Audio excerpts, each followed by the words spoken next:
So we're live now? Yeah. All right. Welcome, everybody, to our second video. It's probably our third, maybe even our fourth, but this is the second one that has gone, hopefully is going to go out this time. My name is Adam Miller. I'm your current 2023 president for the London St. Thomas Association of Brokers. And beside me, again, is my subject matter expert, Bill Madder, CEO of LSTAR. Welcome, Bill. Thanks, Adam, and greetings to everyone who's joining us online. So in our first podcast, we did talk about the exciting bylaw proposed changes that we're looking at bringing at the AGM. But we're going to go off topic here just a little bit. There was an important vote on June 20th, so Tuesday of this week. So it was the delegates across Ontario had a vote that was for the going forward of the Ontario REALTOR Wellness Program. So the vote was positive. So it was about 79% in favor of bringing the Ontario REALTOR Wellness Program. So the LSTAR delegates did vote in favor of that as well. We used a bunch of different tactics to address the members. So we did have one-on-one meetings, brokerage meetings. We did also have a survey. There was a survey that came out. The results was slightly against going forward with this. We did have a little bit of concerns. It was an anonymous survey, and it was slightly over 10% of our members that had responded to the survey. So we did take that into consideration, as well as a bunch of other different medians that we had tried throughout the month and a half. So I think the big difference with LSTAR was the non-lack of information. I think most LSTAR board of directors had a ton of information of what has been going on for the past 6 months at ORWP, and were kept up to date, as was Bill. So the board members were very aware of the different packages, what was happening, what it looked like to sort of launch the Ontario REALTOR Wellness Plan, which is sort of the ORWP that you'll see being used. So after the vote, ORWP, LSTAR have sent out some information, and there will be a ton of new information coming out. That will be coming into effect January 1st of 2024, and there is a sort of a life and health benefit package for all ORWP members. So I'm excited about it. I think it's going to be a good thing for our members. After the votes, have received a ton of positive feedback. So the nice thing is some of the negative feedback before, some of the people said, I wasn't sure what I thought of it when I got the information. I'm very excited about it. So I think it's going to be a great program, and I think years down the road, people will look very positively on the direction that ORWP and the LSTAR board went on Tuesday the 20th. But we are here to talk about bylaws. I just wanted to sort of deviate from that. So we do have a couple of questions. So what we'll do is I'll turn it over to Bill, and he'll give a quick recap of how we got to where we are with our bylaw changes. Great, thanks, Adam. Glad to do it, and hopefully I'm glad to have everybody tuning in and certainly joining the replay or recast of this later on. If there's any questions, certainly feel free to reach out to us. But we'll go back a little bit, back to March 29th. We kicked things off. We shared a number of links to the proposed bylaws and policies. That was back in our March e-bulletin, and we did ask for input there. We did get a fair bit of response. We kept going. We did have a virtual member town hall on April 20th, giving everybody a chance to come together and share their thoughts. We went through, again, the major changes that we're proposing. What we are looking at is a full rewrite of the bylaws. We're going from existing 50-plus pages to about 19 or 20. So there has been a lot of change. A lot of things sort of moved from operational items that we'd like to move into policies and out of bylaws, so they're able to be adapted more quickly, but also making a few changes to comply with ONCA, the Ontario Nonprofit Corporations Act, and just a few things to modernize and make our bylaws a little more workable. So we did have a virtual town hall, and then a few days later, we sent out a special document, the previous bylaws, the proposed changes, and the reasoning. That's a 3-column that we've provided you a few times. Just wanted to make sure everybody knew what the changes were and why. And following that, on May 10th, we did have an in-person member town hall out at the St. Anne's Centre in St. Thomas. And we're very happy to receive some valuable feedback from members there, which we did bring to the attention of LSTAR's Board of Directors. And some changes were made. We did listen, and the Board of Directors met on May 24th and did come up with the final set of bylaws that we have proposed for you at the AGM next week.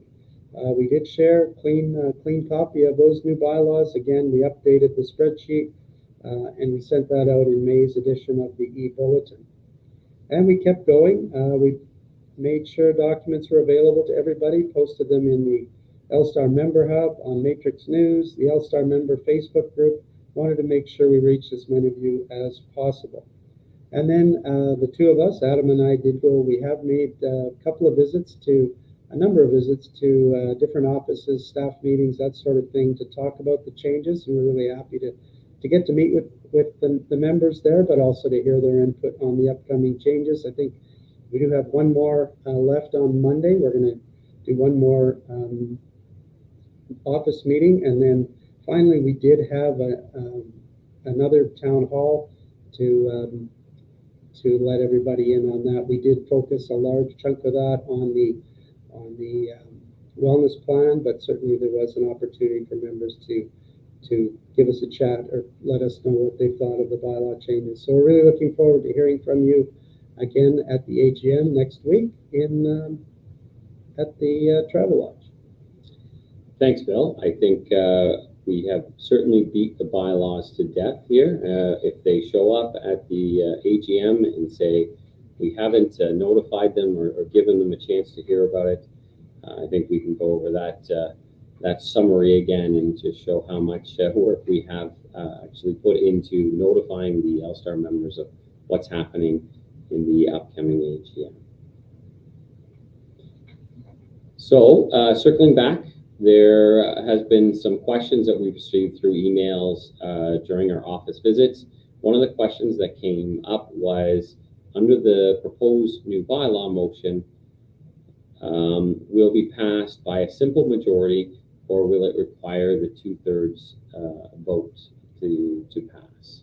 All right. According to the proposed changes, unless otherwise required by ONCA or this bylaw, every resolution shall be passed by a majority of the votes cast on the resolution by members in good standing. So that will be a bit of a change from currently. Bylaws currently do require a 2/3 majority to be changed or to be passed. But this is again what's recommended by ONCA, and the new policy will simply require a majority of those votes cast. So currently we have to pass by 2/3, but moving forward, if this is approved, it will be a simple majority. Great. Thanks for that clarification, I think. One of the other questions is, will the president or chair of the board get a vote? Another great question. Thanks for the members who sent that in. The proposed bylaws stipulate that every question arising at a meeting of the board shall be decided by a majority of votes cast by the directors present at each meeting. Each director shall carry one vote. The chair is entitled to vote, but is not entitled to a second vote. So currently we don't have the practice is our chair is not a vote, does not carry a vote, however is able to vote in the case of a tie. This will change that, and it will allow the chair to vote, but if it is a tie, there will be no second vote to break the tie. If it is tied, the motion will be defeated. Great. Thanks, Bill. Another inquiry about the change was LSTAR Board of Directors' ability to create or wind down committees, advisory groups, task force, more specifically. Are we currently looking at eliminating any of the existing committees, advisories, or task force? Yeah, the quick answer to that is no. From what I know at this moment, there are no plans to eliminate any of the existing committees, advisory groups, or task forces. I think the reason for the change is to allow the directors to move quickly if they do require or do feel it's important to make a change. I'd potentially add one of these groups, but certainly not to eliminate any of the existing ones. That is not the plan for now. Great. Now, one of the other questions that came up was where is the location of the 3-column document showing the previous bylaws, the proposed new wording, and the rationale behind the change? Where can members find that? All right. That document was sent out in a number of different spots, a number of different communications, but I think the best place to find it, and again, we know the membership has to vote on these changes, so we wanted to make it pretty easy to get to, but the link to that document was included in the news story about the 2022 AGM and trade show. In other words, the document can be found on the new LSTAR member hub under the events tab. To be even more precise, the link is in the second paragraph of the notice about the upcoming trade show. Perfect. So wrapping up our second or 2.0 episode of our live podcast, I'd like to remind the audience that the annual general meeting is Tuesday. So this Tuesday, June 27th, at the Best Western. So that is on Wellington Road there. You'll know you're at the right place if you walk in and you can smell the swimming pool. So that's your first hint. If you walked into another hotel and you can't smell a pool, then you're probably in the wrong place. So the Best Western on Wellington Road. It will be, the trade show will be there as well. So that's some exciting news. I think doors open for that around 8:30. And that day, the LSTAR building will be closed so that everybody can come and see us at the AGM. So it'll be closed till approximately 2 p.m. So plan ahead for that. If you need anything from LSTAR building, it will be closed as the LSTAR staff will be trying to come out and support the AGM. You will have already an Eventbrite link provided on the member hub for the invitation. So if you can register, that would be great. If you can't find that, please, give LSTAR a quick call, and I'm sure they can direct you to where to find that or resend it to you. So that's it. All right, and I do want to apologize. I believe I said earlier the Travel Lodge, which is not correct, but it is at the Best Western Lamplighters. So I'm sure you'll find it, and don't go to the Travel Lodge. No, I think I beat that one to death there yeah, for I you, think so we got you're okay. I think if they go into the wrong location now, it's no longer on us. So thanks, Bill, for answering all the members' questions and about bylaws, and we do appreciate your time. Have a wonderful sunny afternoon. Thanks, Adam. And just in the meantime, if you do have questions or concerns, you can email me at bill@lstar.ca or adam@president@lstar.ca. Thanks so much, and hopefully we'll see you soon.